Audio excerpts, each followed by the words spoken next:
Did you know that food contamination affects 48 million people every year, resulting in 128,000 hospitalizations, 3,000 deaths, and a $15.6 billion cost to the United States annually?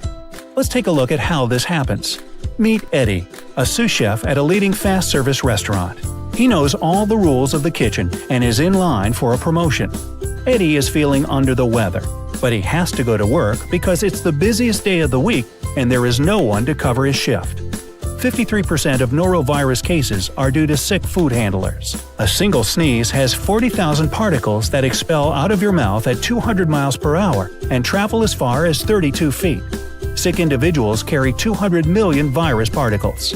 Now, Chef Eddie is going to carry the virus around with him on his 10-hour shift. While this method may be appropriate for the average person, should we not hold our food professionals to a higher standard? UpChew aims to improve the safety and sanitation within every kitchen by implementing a simple product with a simple protocol. The Sneeze Guard combines the practicality of a tissue with the bacterial efficiency of a surgical mask. The Sneeze Guard combined with proper hand washing will drastically reduce cases of food contamination and infection within every kitchen, thus improving the profitability and well-being of companies and individuals.